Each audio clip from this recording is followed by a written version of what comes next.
Un monde de fous. 7. Voici donc la fin d'une polémique, vite transformée en propagande par une presse encore plus à gauche que notre gouvernement. Ce soi-disant scandale des autoroutes privatisées, dont l'épilogue, j'en ai bien peur, ne soit connu que des lecteurs du Canard et des quelques personnes prenant encore le risque de suivre mes polémiques. Le 18 février, le groupe de travail parlementaire créé pour l'occasion par Emmanuel Valls rendait son étude sur la question.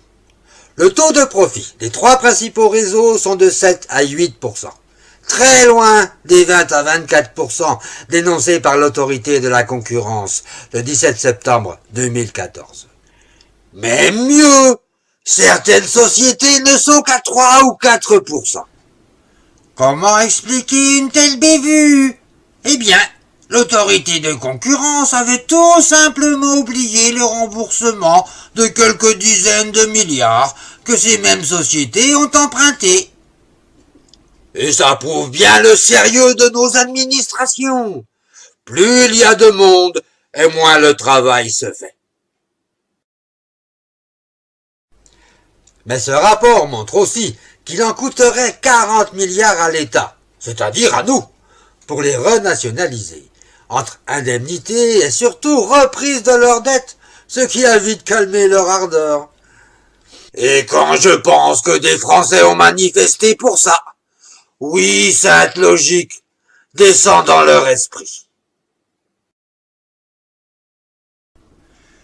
Mais le mieux de cette histoire, c'est que les petites sociétés d'autoroutes n'auraient pas demandé mieux que d'être prises par l'État, car cela leur aurait permis de récupérer à bon compte leur argent afin de l'investir là où c'est plus rentable.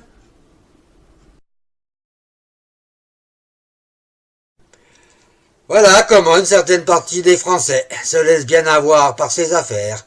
Il suffit simplement de forcer le trait au départ, puis de ne jamais raconter la fin de l'histoire, et sans ne jamais mentir, tronquer la vérité.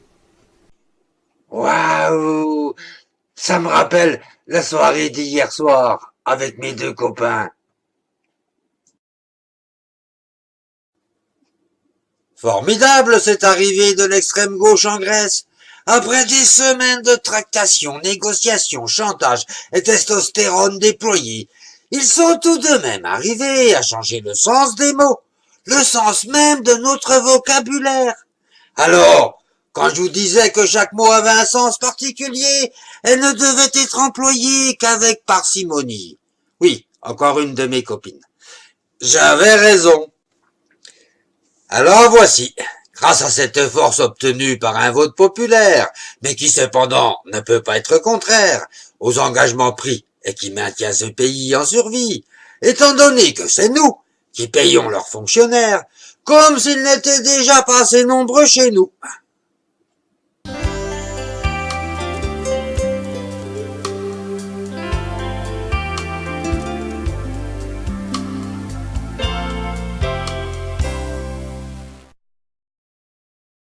De changer le mot troïka par institution, l'expression plan d'aide par accord, et de créancier par partenaire. Si ça peut les satisfaire, des banques qui ne parlent plus de créanciers mais de partenaires, il y a longtemps qu'elles savent le faire.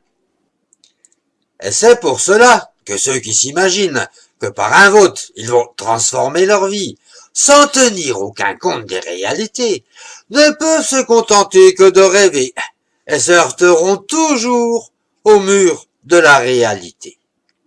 Ce peuple extrêmement déçu qui envahit les rues de ces manifestations, leur État étant en train de prendre le peu de réserve de leur retraite pour se financer au jour le jour.